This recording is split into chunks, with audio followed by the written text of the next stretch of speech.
नमस्कार। नवरात्रि के अवसर पर BS टीवी की खास पेशकश शक्ति संवाद देख रहे हैं आप। मैं हूँ आपके साथ में वैष्णवी और मैं हूँ आपके साथ यशा। जैसा कि माता के नवरात्रे चल रखे हैं और माता के नवरात्रि के बीच में हम आपको दिखा रखे हैं, शक्ति पर्व के बीच में आपको बता रखे हैं शक्ति संवाद। और शक्ति संवाद में हम महिला पुलिस अधिकारियों के बारे में बात कर रखे हैं, उनके संघर्ष की कहानी आपको तक पहुंचा रखे हैं, इसके साथ ही सफलता की कहानी भी पहुंचा रखे हैं और किस तरीके से वो अपना जीवन जीती हैं और किस तरीके से ड्यूटी के बाद में समय देती है, ये सारी चीज़ें आपको दिखा रखे हैं। और इसी बीच हमारे बीच में मौजूद है यहाँ पर महिला थाना SHO अंजना दुबे जी। अंजना जी, बहुत स्वागत है आपका BS टीवी में। Thank you ma'am, thank you. इस कार्यक्रम में हम जानेंगे मैम की पर्सनल लाइफ के बारे में, ड्यूटी के दौरान मैम क्या करती है और भी कई चीज़ें आज हम इस कार्यक्रम के माध्यम से जानेंगे। और बिल्कुल इसीलिए यशा, सबसे पहला प्रश्न मेरा मैम से ये रहेगा कि मैम वर्दी पहन करके कैसा लगता है? बहुत अच्छा लगता है। वर्दी पहन के ऐसा लगता है कि हम एकदम बिल्कुल पावरफुल हैं, तो हम दूसरे की मदद कर सकते हैं। क्योंकि वर्दी का एक इंसान को, जैसे अगर अंधेरे में रात में कोई अकेला चल रहा है या जा रहा है, तो अगर उसको एक कोई पुलिस वाला दिख जाए तो उसमें जान में जान आ जाती है, जैसा कि हमारे साथ भी हो चुका है। तो इसलिए हम भी यही सोचते हैं कि लोगों को भी शायद ऐसा ही फील होता होगा और होता भी है। एक पुलिस वाला अगर दिख जाए तो लगता है कि हाँ, ये हमारी मदद अवश्य करेगा, और वो करता भी है। बिल्कुल, जैसा कि आप 24 घंटे ड्यूटी पर तैनात रहती हैं और इस तरह से बात करें तो महिला थाने पर आप हैं, और ऐसे में महिला होने के नाते आपके सामने कौन सी वो चुनौतियां रहती है जिनके सामना आपको करना पड़ता है? महिला होने के नाते बहुत सारे ऐसे फेसेस होते हैं, किंतु अभी आप लोगों ने देखा होगा और तमाम जैसे हमारे फीमेल ऑफिसर्स हैं तो वो समस्याओं को समझते हैं। जैसे कभी भी कोई भी ऐसी महिला से संबंधित समस्या हम ही लोगों को हो जाती है तो हम अपने ऑफिसर्स से बेहिचक बताते हैं, तो वो उस चीज़ को समझते हैं और उसका निदान भी करते हैं। मैम, कोई ऐसा इंसिडेंट जो आपको याद हो, जो जिस पे आपको अपनी वर्दी पर फ़ख्र महसूस हुआ हो? मैं एक बार इंटेलिजेंस में थी, तो मैं एक बहुत बड़े नक्सली का इंट्रोगेशन करने गई थी हैदराबाद। तब मेरे साथ मेरी एक दोस्त भी थी। तो क्या हुआ कि वो नक्सली बहुत बड़ा नक्सली था। तो मैंने उससे पूछा, क्योंकि 1990 में वो इंजीनियरिंग कंप्लीट करने के बाद नक्सली बना था, तो मैंने उससे पूछा कि मतलब तुम्हें इतनी क्या ऐसी प्रॉब्लम हो गई जो आप जो नक्सली बन गए हो। तब उसने मुझे बताया कि मैडम, शायद आप नहीं समझेंगी कि क्या गरीबों की क्या समस्याएं होती हैं और क्या आम समस्या है। तब मैंने कहा कि पहले होती होगी, लेकिन अभी देखो आपको कुछ तो चेंज लग रहा होगा, हमारे देश में क्या परिवर्तन आया है। तो उसने मुझे बहुत अच्छी बात बोला मैडम, परिवर्तन तो आया है। मैं तीसरी बार अरेस्ट हुआ हूँ और मुझे पहली बार कोई लेडी ऑफिसर इंट्रोगेट कर रही है। तो मुझे बड़ा अच्छा फील हुआ कि हाँ, हम लोगों ने किसी को इतने हाई फाई क्रिमिनल को उसका इंट्रोगेशन किया था, तो बड़ा अच्छा। देखिए, 24 घंटे आप अपनी ड्यूटी पर तैनात रहती है और महिला थाने में आप हैं, तो किस तरह के केसेस से आप डील करती हैं? महिला थाना में आम केसेस ऐसे ही आते हैं, लड़ाई झगड़े के ही आते हैं, जैसे फैमिली से रिलेटेड आते हैं। कोई महिला बच्चियां हैं, बच्चियां कुछ इंस्टा पे किसी से गलत रिलेशन में आ गई हैं, या फिर मतलब कोई भी जो भी सोशल साइट है उसके माध्यम से किसी गलत फंस गई हैं किसी उसमें, तो आके बाकायदा वो बताती हैं। हम उनकी समस्या का समाधान भी करते हैं और कानून के दायरे में रहते हुए जो उनकी मदद कर सकते हैं तो वो हम उनकी मदद करते हैं, एक फ़ीमेल ऑफिसर होने के नाते और एक महिला होने के नाते। क्योंकि मैं सबसे पहले मैं ये सोचती हूँ कि मैं एक महिला हूँ, अगर मैं उसकी जगह होती तो मुझे कैसा फ़ील होता, तब जाके मैं वो चीज़ करती हूँ, तो वो मैं अपने 100% दे के कर पाती हूँ। बिल्कुल, देखिए, जिस तरह के केसेस आपके सामने आते हैं, तो आज की जो महिलाएं हैं उन्हें आप क्या समझाइश देना चाहती है? क्योंकि किस तरह के केसेस आते हैं वो हमने भी देखे, जैसे आपने नीला ड्रम वाला केस देखा होगा, इसके साथ ही इंदौर का ही एक केस है, सोनम रघुवंशी वाला, तो ऐसे जो महिलाओं के से रिलेटेड जो केस आते हैं उन्हें आप क्या समझाइश देना चाहती हैं? देखिए, आपने जैसे 2 केसेस बताए हैं अभी, ड्रम वाला बताया और सोनम रघुवंशी वाला भी बताया है। देखिए, महिलाओं को सेंसिटिव माना जाता है, तो अगर कोई महिला इस टाइप का कोई अपराध करती है तो उसको बहुत हाईलाइट करके दिखाया जाता है।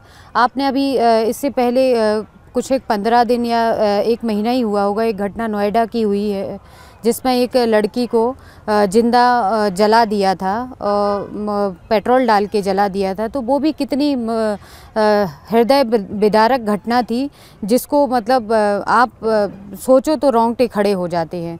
तो ये घटनाएं होती रहती हैं, किंतु महिलाओं से मेरी यही मैं अपील है कि अगर आपको कोई समस्या है तो समस्या का समाधान है। आप समस्या को अपने परिवार, अपने दोस्तों, अपने रिश्तेदारों, जो भी आप जिसके भी क्लोज़ हो उसको बताइए, पुलिस को बताइए। तो जो भी समस्या है उसका समाधान किया जा सकता है। आप खुद स्टेप ना लें किसी भी चीज़ के लिए। अगर आप किसी गलत रिलेशन में हैं तो आप उसको सीधे सीधे बता सकते हो कि भाई हम नहीं रह सकते आगे, हमारा नहीं चल सकता है, तो सीधे सीधे आप उससे अलग हो सकते हो। किंतु अगर आप इस टाइप की कोई भी डिसीज़न, इस टाइप का कोई भी काम करते हो या कोई भी घटना करते हो, तो एक एग्ज़ाम्पल बन जाती है जो महिलाओं के लिए बहुत ही बेकार सा लगता है सुनने में भी कि महिला के साथ इस महिला ने ऐसा किया है। और चूँकि हम एक महिला हैं तो इसलिए महिलाओं से मेरी यही विनम्र निवेदन भी है और यही मैं उनसे विनती करूँगी और उनके लिए सभी के लिए प्रार्थना भी करूँगी कि अगर कोई भी समस्या है तो समस्या का समाधान हेतु आप बात करें, बात में डिस्कशन करें किसी से भी, किसी भी अपने जो भी आपके क्लोज़ हैं उनसे, और उसका समाधान करवाएं। मैम, महिला होने के नाते ये वाली जो फील्ड है, ये वाली लाइन है, इस फील्ड में आपने क्या चुनौतियाँ का सामना किया है? महिला होने के नाते पहले था मेरी जॉब को ही आज से 13-14 साल हो चुके हैं मैम। तो मैं यही कहूँगी कि हर महिला को एक बार पुलिस की वर्दी ज़रूर पहनना चाहिए और पुलिस का अनुभव ज़रूर करना चाहिए, क्योंकि ये अपने आप में बहुत अच्छा फील होता है और अपने आप में एक बहुत मिसाइल टाइप की है। तो इसलिए मुझे वर्दी पहन के बहुत अच्छा लगता है।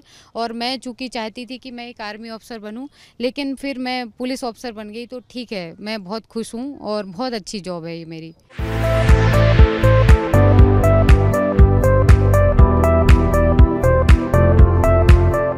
जैसा कि मैम आपने बताया कि आप आर्मी में जाना चाहती थी, इसलिए मैं जानना चाहती हूँ कि आप पुलिस में कैसे आ गई और आपका संघर्ष कैसा रहा यहाँ तक आने का?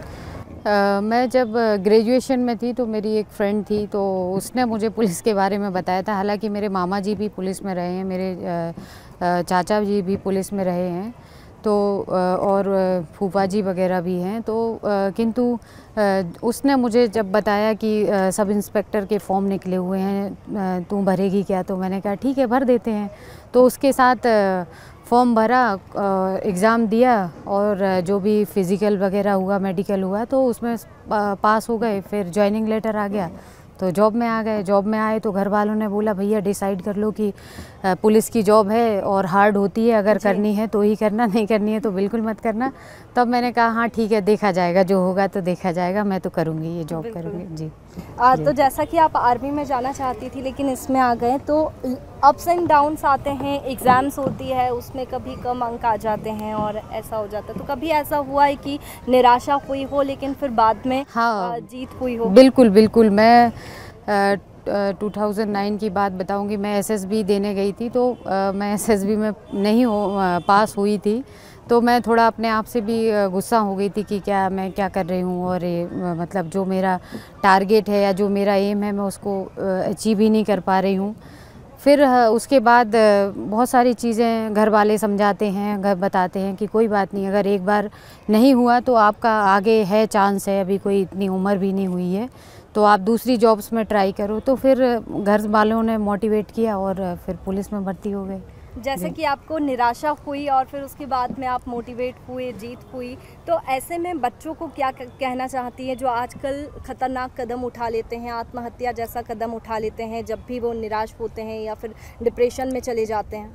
देखिए, ये बिल्कुल आपने बहुत अच्छी बात कही है और हर पेरेंट्स को अपने बच्चों को समझना चाहिए। ये इसका मैंने खुद ही अपना मेरा जो आकलन है तो मैंने देखा कि बच्चे ऐसा इसलिए कर रहे हैं क्योंकि जो कम्युनिकेशन गैप है, जो माता-पिता में जो बातचीत का जो वो है वो कम हो गया है। बातचीत बच्चों से बातचीत ही नहीं करते हैं। वो दोनों पेरेंट्स जॉब में हैं तो अपना अपना आए, अपना काम किया और बच्चे को जो टाइम देना वो टाइम नहीं दे रहा है। बच्चे की क्या समस्या है, अगर हम बच्चे के साथ फ्रेंडली रहेंगे, सारी चीज़ें कि भाई अगर वो गलत भी कर रहा है वो हमें आके बता रहा है तो उसको हमें समझाना है कि बेटा ये गलत है, इसको अगर आप ये ऐसे करोगे तो ये सही होगा, तो बच्चे में एक कॉन्फिडेंस आएगा और वो हर बात आपको बताएगा। अभी जैसे आपने सुना होगा कितने सारे ऑनलाइन गेम्स होते हैं, बच्चे ऑनलाइन गेम्स में फंस जाते हैं। पेरेंट्स को पता ही नहीं चलता है कि बच्चा क्या कर रहा है, दिन रात सोशल मीडिया पे लगे हुए हैं। अब तो आजकल एआई आ गया है तो एआई के वर्चुअल दुनिया में जी रहे हैं। तो वर्चुअल मेरा तो यही मेरे जो भी थाने में बच्चे आते हैं मैं उनको यही सजेस्ट करती हूँ कि आप वर्चुअल दुनिया से बिल्कुल दूर रहें। वर्चुअल दुनिया जैसी खूबसूरत दिखती है उतनी ही बदसूरत है। आप बिल्कुल सबसे फ्रेंडली रहिए, लेकिन आपको सब चीज़ें पता भी होना चाहिए, किंतु आपको उसके अंदर उसकी डेप्थ में नहीं जाना है। अपने आप को बाहर रखो। अगर आपसे कोई इंटरनेट पे आपका बहुत अच्छा दोस्त बन गया तो आप फिर उसी में खोए हुए हो, तो उसका क्या पता कि वो एक मशीन है कि इंसान है। जो आपके सामने है वही सच है, तो उसके साथ रहें, उसको देखें, उसी में विश्वास करें। जी मैम, जैसा आपने बताया, मतलब जैसे कि आप पुलिस लाइन में है ही, जी। तो आप घर और वर्क लाइफ में कैसे बैलेंस आप बिल्कुल मेंटेन करके रखती हैं? घर, ये तो देखिए, ये तो सही बात है कि मतलब पुलिस की जॉब बहुत हार्ड है। मेरा एक बेटा है तो वो जैसे मुझे बोलेगा कि अरे मम्मा अभी तक क्यों नहीं आई हो, सबकी मम्मा तो जॉब पे जाती नहीं है, आप क्यों चली जाती हो। तब फिर मैं उसको प्यार से समझाती हूँ तो फिर मान जाता है। तो जो भी मतलब जैसे मेरा टाइम है, मुझे कोई एक्स्ट्रा वर्क करना है तो मैं जब मेरा बच्चा सो जाता है तब मैं करती हूँ। जो मेरा टाइम है मैं उसको देती हूँ और जो मेरे लिए मुझे टाइम चाहिए तो मैं अपने सोने के टाइम से कम कर लेती हूँ। तो ऐसे करके हम अपनी वर्क लाइफ को बैलेंस कर लेते हैं। देखिए 24 घंटे की शिफ्ट होती है और ऐसा कहते हैं कि पुलिस सेवा में तो 24 घंटे आपको तत्पर रहना रहता है। अगर आप 4 बजे भी आपके पास में कोई कॉल आ जाता है तो फिर आपको जाना पड़ता है। ऐसा बिजी शेड्यूल रहता है तो फैमिली को टाइम, क्योंकि जैसा आपने बताया कि बेटा नाराज़ हो जाता है कभी और पेरेंट्स टीचर मीटिंग होती होगी स्कूल में, उसमें जाना पड़ता होगा, तो कैसे सब कुछ मैनेज हो जाता है? अभी तो ईश्वर की कृपा से हो जाता है सब, अब कर लेते हैं मैनेज। मैंने जैसे कि आपको बताया कि हमारे जो ऑफिसर्स हैं, सभी ऑफिसर्स बहुत अच्छे हैं। वो हमें मतलब समझते हैं, हमारी वर्क लाइफ और जो भी घर परिवार है उसमें बैलेंस बनाने के लिए वो भी मतलब हमें टाइम देते हैं। उन मतलब तो अधिकारी जो भी हमारे ऑफिसर्स हैं हम उनसे पूछ के चले जाते हैं, बता देते हैं कि हमें ऐसा काम करना है, यहाँ जाना है, तो हमें कोऑपरेट मिलता है, तो इसलिए हो जाता है। कभी भी जैसे ड्यूटी के दौरान आपको लड़का लड़की में फ़र्क, ऐसी चीज़ें बीच में आई है कि नहीं ये तुम नहीं कर पाओगी? पहले लगता था कि ऐसा, लेकिन हमने करके दिखाया है। जैसे मैंने आपको उसका एग्जाम्पल बताया था कि हम आज से पहले कभी किसी भी महिला को बाहर नहीं भेजा गया था इंट्रोगेशन के लिए, बट हमने अपने आप को प्रूव करके दिखाया कि हम कर सकते हैं वो चीज़। तो हमारे ऑफिसर्स ने हमारे ऊपर विश्वास किया और हमें भेजा, तो हमें बड़ा मज़ा आया काम करने में और लोगों को भी लगा कि नहीं, एमपी पुलिस बहुत अच्छी है और एमपी पुलिस में जो भी ऑफिसर्स हैं बहुत अच्छे हैं, बहुत हार्ड वर्कर हैं, बहुत अच्छा काम करते हैं। जी। अच्छा मैम, मैं एक और मेरे जहन में सवाल आया कि आप ड्यूटी के दौरान जब आप थक हार के बिल्कुल घर जाती होगी, तो जैसे बहुत बार ऐसा होता है कि हमारा दिन बहुत स्ट्रेसफुल रहता है, बहुत काम का बर्डन रहता है या किसी बात पे कुछ हुआ रहता है, तो आप घर जाके ये जो आपका स्ट्रेस रहता है, पूरे दिन की थकान रहती है, वो आप क्या करके उसको रिलैक्स होती हैं आप, कि आपकी हॉबीज़ क्या है कि मैं ये कर लूँ तो मेरा मूड अच्छा हो जाए? मुझे ना मूवीज़ देखना बहुत पसंद है, तो मैं मूवीज़ कोई भी अच्छी मूवी हो, कोई भी अच्छा शो हो तो वो देख लेती हूँ, तो मैं मतलब एकदम रिफ़्रेश हो जाती हूँ। मैम अभी लास्ट मूवी कौन सी देखी थी? अभी मैंने एक आपने वो देखा होगा, जय हो करके आई है नेटफ्लिक्स पे, बहुत ही अच्छा मतलब वेब सीरीज़ है, देश पे ही है वो अपने जो साइंटिस्ट थे होमी जहांगीर बाबा, तो उनका कैसे उनको मारा गया था, तो उस पे बनी हुई है। तो बड़ी अच्छी वेब सीरीज़ थी, वो देखी। इसके साथ ही मैम क्या आपको कुकिंग का शौक़ है? जैसे हम महिलाएं हैं और कभी भी फ्री टाइम मिलता है तो कुकिंग का शौक़ रहता है कि हाँ ये चीज़ बनाते हैं, खाते हैं, ट्राई करते हैं। मुझे कुकिंग का इतना शौक़ तो नहीं, क्योंकि मैं हॉस्टल में पढ़ी हूँ, तो मैं थोड़ा आलसी हूँ इस चीज़ में तो। बट हाँ, जब लगे तो बना लेती हूँ, ऐसा नहीं है, बना भी लेती हूँ। तो कभी कभार हाँ शौक़ चढ़ता है ऐसा कि ये बना के देखती हूँ और ट्राई करती हूँ। जैसा कि नवरात्रि में हम ये प्रोग्राम कर रखे हैं और नवरात्रि चल रहे हैं, माता के 9 देवियों की पूजा करते हैं, और 9 देवियों में से आप अपने आप में कौन सा रूप माँ का देखती हैं? देखिए, माँ तो माँ ही हैं, माँ को तो नहीं कह सकते, लेकिन मुझे दुर्गा माँ बहुत ही अच्छी लगती हैं। तो ये समझिए कि मैं दुर्गा माँ की बहुत बड़ी उपासक हूँ जी। और नवरात्रि के दिनों में जैसा कि माता की पूजा करते हैं और नारी शक्ति का पर्व है, तो नारी शक्ति को, आज की नारी को आप क्या कहेंगी? मैं यही बोलूँगी कि जैसा कि आपने स्टार्टिंग में भी बताया था कि वो ड्रम वाला केस बताया था, ब्लू ड्रम और सोनम रघुवंशी वाला, तो मैं हर महिला से, लड़कियों से यही अपील करूँगी, लड़कियों क्या इवन लड़कों से भी, जो बच्चे हैं नादान हैं कि छोटी पहले फ्रेंडशिप कर ली, फिर बाद में दिक्कतें हो रही हैं कि पता चला कि नई शादी हो रही, नई आपस में बन रही, तो फिर वो उन पे केस लगाते हैं। तो इस टाइप से इन चीज़ों से बचिए, म्यूचुअल अंडरस्टैंडिंग रखिए, हर चीज़ में कोई भी प्रॉब्लम है उसका सॉल्यूशन अवश्य है, तो हर बात को शेयर करिए, कितनी भी कठिन चीज़ हो उसका लास्ट में सॉल्यूशन निकल ही आता है। तो इससे घबराएं मत और बात को बताएं, जितना शेयर करेंगे उतना ही आपके लिए पॉजिटिव रहेगा। मैम, जैसा कि आपने बताया कि बहुत ही दौड़ भाग वाला दिन रहता है आपका, कभी कभी आपको नींद का टाइम कम करना पड़ता है ताकि आप अपने बेटे को टाइम दे सकें। मैम, इस पूरे दौरान आप जिम में मतलब जब फिटनेस कैसे मेंटेन करके रखती है अपनी? ये आपने बहुत अच्छी बात कही है, और मैं सबसे यही अनुरोध करूँगी कि आप कोई भी व्यक्ति हो, फिज़िकली आपको अपने पे ध्यान बहुत ज़रूरी है, स्पेशली महिलाएं। तो मैं योगा करती हूँ। आजकल बहुत सारे ऐसे प्लेटफॉर्म हैं जो आपको घर बैठे ही योगा करवा देते हैं। तो योगा, मेडिटेशन, इससे आपका दिमाग शांत रहता है, और थोड़ी बहुत जो आपकी बॉडी की, जो आपको बॉडी को डिमांड रहती है एक्सरसाइज की, वो कंप्लीट हो जाती है, उससे आप स्ट्रेस फ्री रहते हो। तो मैं मेडिटेशन और योगा करती हूँ जी। लाइफ में मैम आपका मोटिवेशन क्या है? जैसे कभी भी ब्रेक डाउन हो जाता है, या फिर कभी भी ऐसा होता है कि ये चीज़ें साथ में हो रही है, कभी भी हमें स्ट्रेस फील होता है, तो किन्हें देख कर के आप मोटिवेट होती है?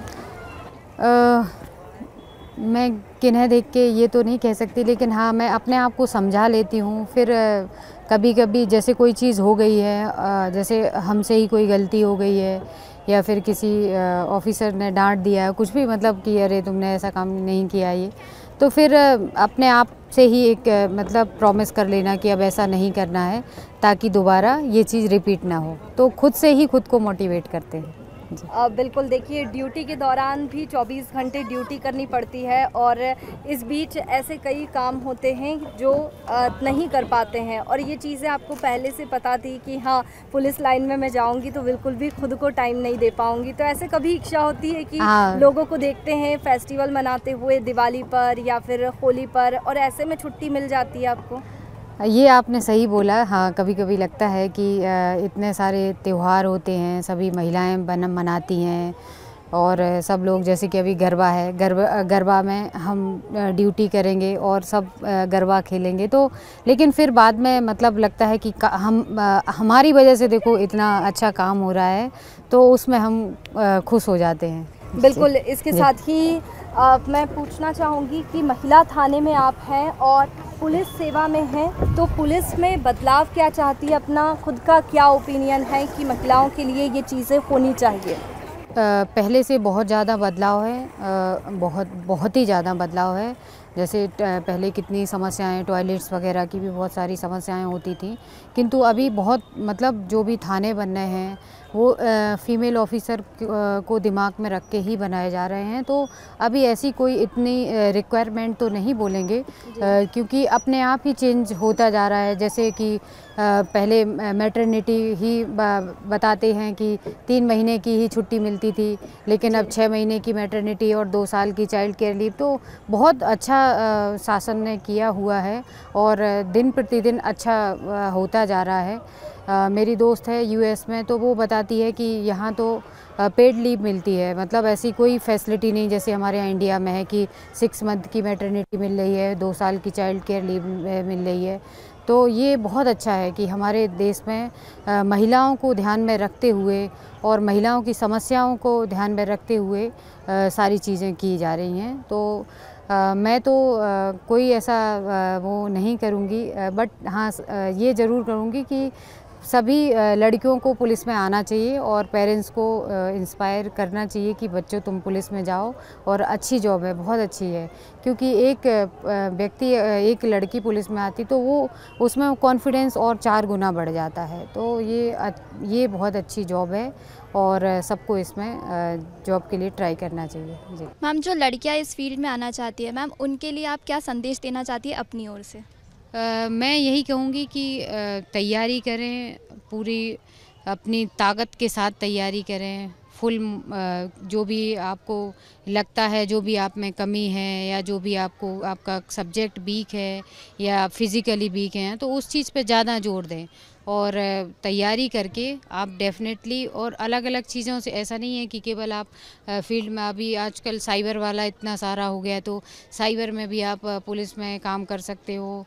और जैसे इंजीनियरिंग वाली लाइन है तो उसके माध्यम से हाउसिंग बोर्ड सोसाइटी है तो उनमें भी काम कर सकते हो। तो अलग अलग डिपार्टमेंट हैं जिसमें आप, जैसे आपको इंटेलिजेंस में अच्छा ज्ञान है या आप रखते हो कि आपको उसमें काम करना है, तो आप उसमें जा सकते हो।